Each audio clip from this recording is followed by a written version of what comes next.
अस्सलाम वालेकुम नाज़रीन, आप देख रहे हैं MR न्यूज़ और मैं हूँ राशिदा हफीज़। सबसे पहले हेडलाइंस।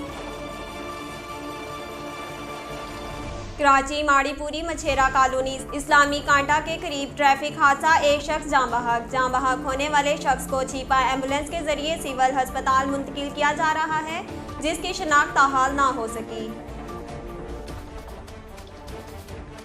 लिया थाना कोट सुल्तान पुलिस ने मुख्तलिफ कार्रवाइयों में 2 अफराद से असलहा बरामद करके मुकदमा दर्ज कर लिया, जबकि 302 के मुकदमा में मतलूब ए कैटेगरी का इश्तिहारी मुजरिम भी धर लिया गया।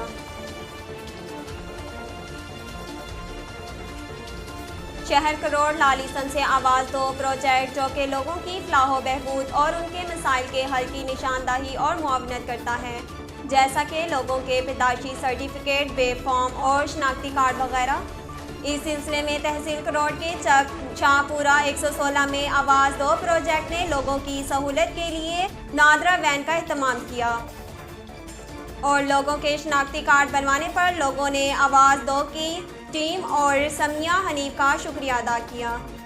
नाजरीन, अब तक के लिए इतना ही। मज़ीद खबरों और तफसीलात के लिए हमारे YouTube चैनल को सब्सक्राइब कीजिए और हमारे Facebook पेज को फॉलो कीजिए। अपनी मेज़बान राशिदा हफीज़ को दीजिए इजाज़त। अल्लाह हाफिज़।